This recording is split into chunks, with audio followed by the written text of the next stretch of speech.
Buenos días a todos. Les saluda Aurelio Herrera Chaló, docente practicante de la Universidad de San Carlos de Guatemala, Facultad de Humanidades de Zapotitlán. Esta clase va dirigida hacia jóvenes del grado de segundo básico. El tema a tratar el día de hoy, los pueblos bárbaros y la caída del Imperio Romano de Occidente. Vamos a resumir. ¿Qué eran pueblos bárbaros? Eran aquellas culturas o civilizaciones encargadas de velar por la defensa del pueblo. Pero uno de los principios de sus tiempos en que pasaban era de que ellos, en sus tiempos de paz y no de guerra, venían y se dedicaban a lo que era la agricultura y a la ganadería prácticamente. Ellos miraban cómo sobresalían, cómo salían en sí. Entonces, ellos en tiempos de guerra eran armados, estaban bien preparados para cualquier civilización que viniera y quisiera apoderarse de sus territorios. En un periodo de las grandes migraciones, ¿verdad? Decíamos, ellos venían y conquistaban lo que era el ambiente, venían y se apoderaban, ¿verdad? Entonces, dice que en los años 235 y 285 estuvo asumida contra Roma, uno de los grandes imperios, ¿verdad?, de la Edad Media, en los que se toparon los bárbaros en el Imperio Romano. ¿A qué se debió esto? Se debió a que ellos eran inmigrantes, grandes migraciones de pueblos bárbaros, ¿verdad? Si vemos, eh, la palabra bárbaro viene del latín, que nos dice que era en grandes, les gustaba andar en los mares, les gustaba andar conquistando que eran civilizaciones, países. Entonces, denominamos en historiografía tradicional Europa. También se han denominado invasiones bárbaras o migraciones germánicas. Se le dice germánicas ya que en los pueblos antes estaba compuesto por los hermanos germanos. Entonces, de ahí viene la palabra germánicos, bárbaros, ¿verdad?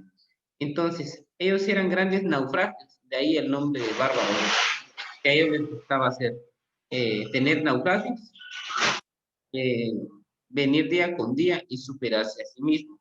En sus tiempos de paz, decíamos que ellos se dedicaban a la agricultura, a la ganadería, a la pesca. Entonces ellos eran pueblos que no tenían, eh, por decirlo así, dedicaban su tiempo libre a desarrollarse, a encontrar nuevas habilidades, nuevas destrezas.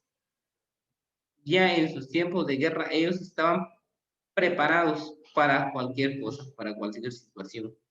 Ellos tuvieron civiles, delitos de las fronteras, migraciones contra Roma, incluso contra otros países como es el Gupta o el Gazaña. Estos eran lugares, civilizaciones que se encontraban antes de Roma. Decimos de que en el año 235 y 285 los pueblos bárbaros estuvieron luchando en sí contra Roma. Entonces, ¿a qué vamos con esto, verdad? Decimos de que actualmente solo en guerra se vive y no vemos, venimos y resumimos, decíamos anteriormente, ¿verdad? Entonces, los periodos de los siglos están situados entre el siglo III y el siglo VII después de Cristo. Vemos de que ya han pasado de la Edad Media y la Edad Contemporánea. Entonces, también podemos observar lo que es la caída de los grandes imperios, como les decía anteriormente. El Imperio Romano fue uno de la conquista de los pueblos bárbaros, que llegaron con la victoria, ¿verdad?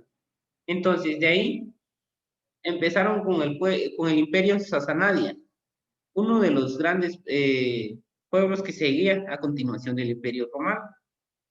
Ellos vinieron, conquistaron. ¿El por qué? Ellos querían alcanzar grandes territorios, ganarse grandes territorios, ¿verdad? Entonces, seguido de ahí, ellos no se quedaron conformes con solo ese territorio de extensión, vinieron y se apoderaron del otro imperio, que es Gupta. Entonces, entre más territorios tenían ellos, ellos se hacían más poderosos. Vamos a leer un pequeño párrafo para que comprendamos. Después de la retirada de los hunos, las tribus bárbaras se establecieron en el interior del imperio. Los francos y los burgundios tomaron la Galilea. Los suevos, vándalos y visigodos se asentaron en Hispania. Los erulos tomaron la península itálica tras derrotar y destruir al último emperador romano, Rómulo, en el año 476 después de Cristo, como decíamos. Entonces, por último, viene lo que es el Imperio Han. Este imperio estaba conformado entre 3.000 a 7.000 soldados, ¿verdad? Quienes formaban misma parte de la civilización. Entonces, vemos y observamos gran conflictos que hubieron entonces, pero de ahí ellos se asentaron en un cierto lugar al alcanzar cierta cantidad de territorios, ¿no? Alcanzaron toda esa victoria, entonces ellos vinieron y se asentaron en Roma, decidieron, podríamos decir, sus lugares donde ellos decidieron quedarse fue el Imperio Romano. ¿El por qué? Era el que estaba más desarrollado. Entonces, ellos eligieron quedarse ahí. El motivo, porque era un lugar en donde sí se observaba lo que era demasiado desarrollo. Ellos se dedicaban más que todo a ganar territorios, victorias y así. Entonces, espero que hayan. Gracias por su atención. Esto fue todo.